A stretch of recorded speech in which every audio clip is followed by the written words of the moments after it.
Well, good evening, all. This is Tula Tzoras here, the founder of the Areti Goddess Events, set up to empower people, but especially women, so that we can change our statistics. And this is another live, which is held every Tuesday at 6 p.m. with empowering tips for you. And if you look at the description, you can always book a free coaching call with me. And just before we start, because our topic, which is a really big one, because it's one of our biggest obstacles, challenges, issues, and that is the lack of time that we all seem to have. So tonight we're going to address time and how to make the time that you actually wish you had. So before I go ahead and talk about all that, what I wanted to answer to quite a few people who have asked me is what Areti Goddess actually stands for. Because the term goddess has loads of connotations, and I'll start with Areti, which actually happens to be my baptized name as well.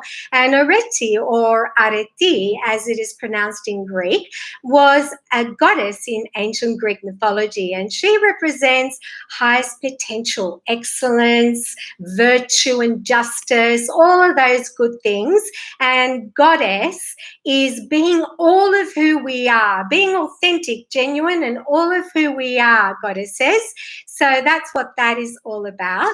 And speaking of goddesses, International Women's Day is coming up next week, and so is our next goddess event here in Sydney. So if you haven't booked your tickets yet, come and join us so we can celebrate together. That's on Monday, the 2nd of March, and it starts after work at 6:30 p.m. So you're welcome, but register as soon as you can, okay? So let's start talking about time. And again, I'm going to refer to some notes, as I always do, just so that I make sure that you get all the tips you need, all the information you need, and I don't forget anything. So first of all, a few fun facts about time. Have you heard, the old saying that time flies when you're having fun? Well, guess what? In actual fact, that is a fallacy, because when we enjoy things, we tend to put more attention on them, so time actually slows down. Now, as Einstein put it, for us physicists, I'm going to quote him, so I'm going to read it, okay? So for us physicists, the distinction between past, present, and future is only an illusion, however persistent. In fact, time and space are fluid, and that comes from physicists, from science, but it also applies to our own spirituality, being able to access any time in our lives and bring it alive. Now, I'm going to give you an example of that, and that is actually when, for instance, we think about a past event or something that may have an emotional charge for us. Notice how you bring it right into the present. And of course, the danger with that is that living in the past will create our present and future, but that's another subject. Now, there are many theories about time, and we know that it has been created so that everything doesn't happen at once, okay?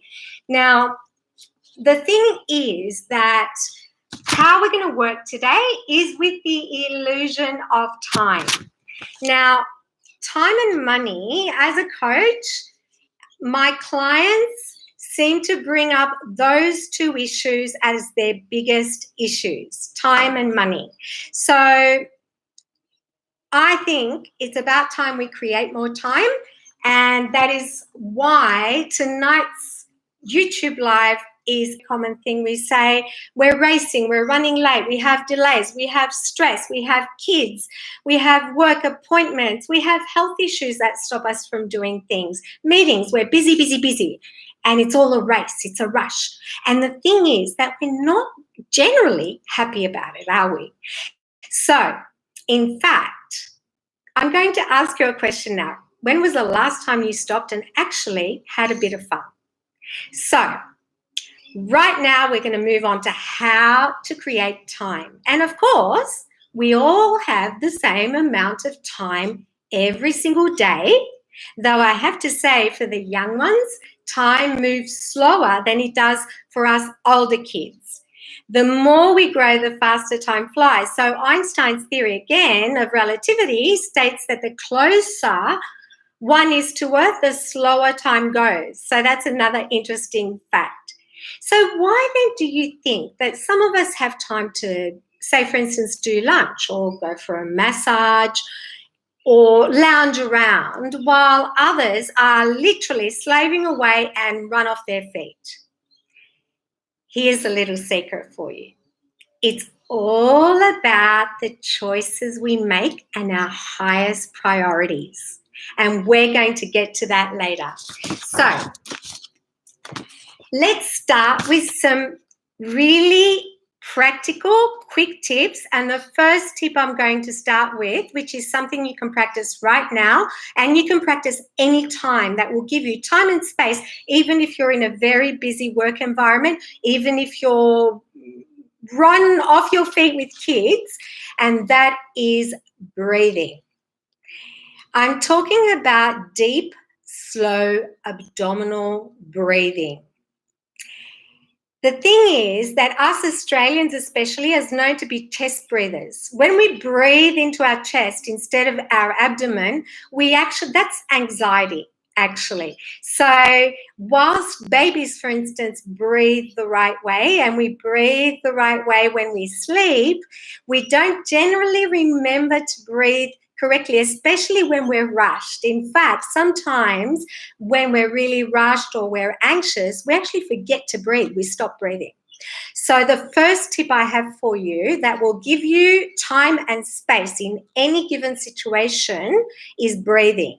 And the way to do it is to breathe in. You can use counts, say up to 4 counts. If you're especially stressed or anxious, hold your breath for, say, 4 counts, and then breathe out for, say, 6 counts. The benefits of breathing are, 1, breathing will stop your mind from overthinking and the mind chatter. It will connect you to your source of guidance and inspiration. And it has benefits, health benefits as well. So it will relax you and de-stress you. It's fantastic for anxiety. So practice your breathing. Just file that in so that you consciously practice your breathing. Now, the next tip I have for you is you can give yourself a mini break on any day for an hour if you do yoga. I'm a very, very strong advocate for yoga because it has incredible health benefits for your bones, for your organs. It is great for your practice of breathing because every movement is a breath.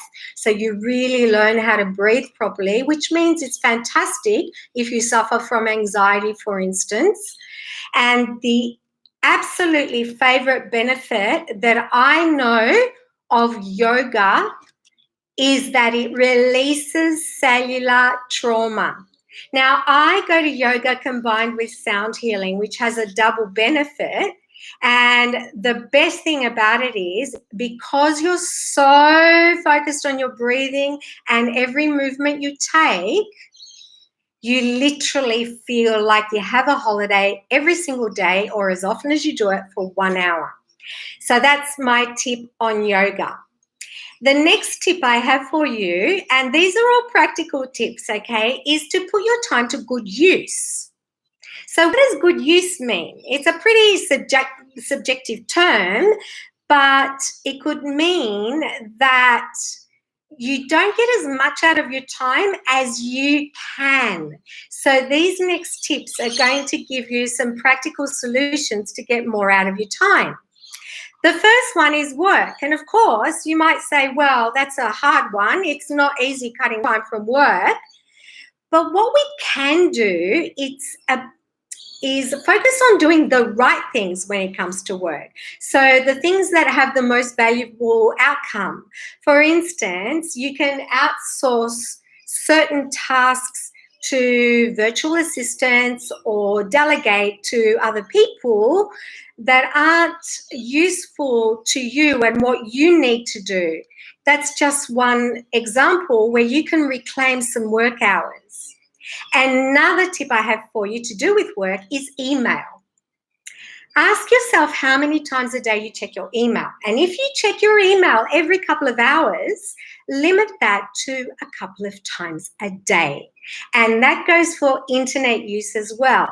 Because when we actually get onto the internet, we can spend hours and hours and hours. So my tip to you today is to take up the challenge to halve your time on the internet for 2 weeks.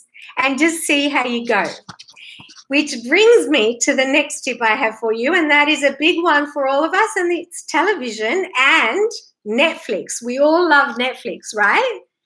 So if you think about how much of your time you spend watching TV or Netflix, again, halve that time. And that will give you more time in the day. The next tip is on games, and we all know people who are addicted to playing PlayStation, right? If you're a PlayStation addict, try cutting down. Awareness is the key here. So addictions like PlayStation are a little bit trickier to tackle, but it doesn't mean that with the awareness that you have, you can't actually reduce your time and create more time in your day. The next tip I have for you is on housework, because a lot of us spend a lot of time on housework, right? How can you create more time with your housework and all the chores you have to do? And you can do this by being organized. So this could mean perhaps spending one afternoon cooking meals for the whole week.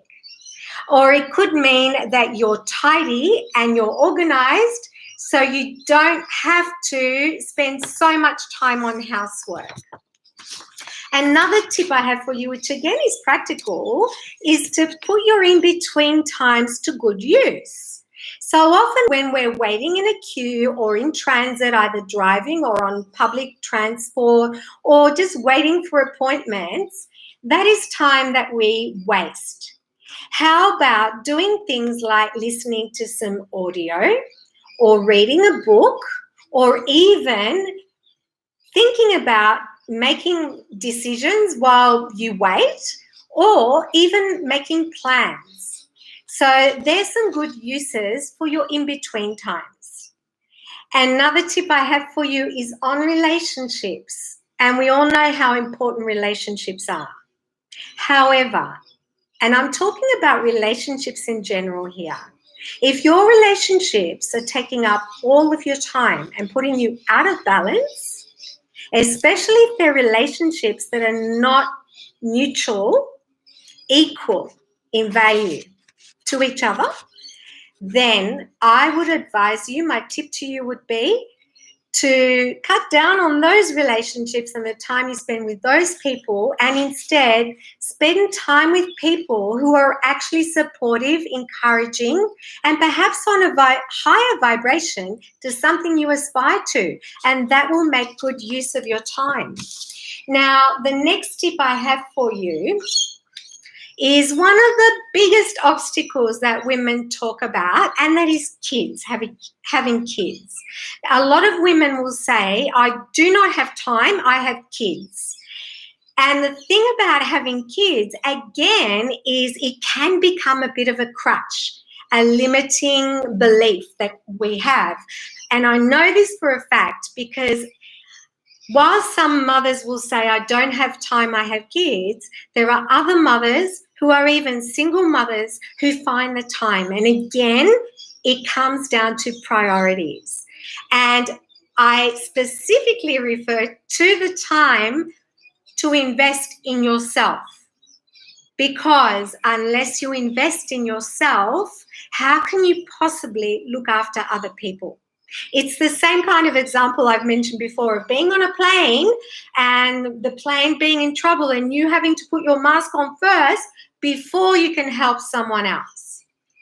Now, The other thing to consider, and my next tip, is to consider your most productive times, because we all have different productive times. Some people are more productive in the morning, other people are more productive at nighttime. So you can actually make better use and jam as much as you can into your most productive times. So there's some practical tips for you. Now, if you just don't have time and you keep saying to yourself, look, I just don't have time, what I want you to do is make an honest list of what you spend your time on, because that will give you your highest value or priority. Now, here's the thing. If what you spend the most time on is an addictive behavior like Netflix, television, the internet, PlayStation, and it's taking on, throwing your life out of balance, then that is something to reevaluate. So then either way, what you do is you make a list to follow every single day. And the way to make this list is to create time, because you'll notice if you actually make a list and you do divide your hours in productive hours, including leisure time, it's not about, work. What you can do is divide your day according to the different areas in life. So you would divide your day under, for instance, family time, me time, work, relationships, leisure, health. So you divide all of those up and you make a list for every single day and you follow that list. Being organized is the best way to create balance. So the issue we have here, most times what I find as a coach is when people say they don't have time, it's because they're not making good use of their time, or there is an addictive behavior there. They're spending too much time on something that is actually not a good use of time. So the benefit of actually making a list and being organized is that you will create balance, and that will make you happy, but it will also stop you from feeling stress and overwhelm, because you will then have enough hours, enough time every single day. Remember that I'm going to give you an example. When we have an emergency situation, we can always find time and, for that matter, money. Our other big limiting belief. So think about that. If you make something a high enough priority, like creating life balance, you can create it just like that. So you can have all the time that you wish you had. The one thing I will say to you, goddesses, is always, always put yourself first. Honor, respect yourself, and love yourself. And then everyone else will love you too. For all those goddesses in a hurry to be in a relationship, know this, that until you love yourself, even though you think you do, you may not be able to love someone else. And the people that we attract are people according to our own level of personal growth. So with that, I leave you, and I hope those tips have been empowering for you. I wish you amazing success, and I will see you next week. Until next time.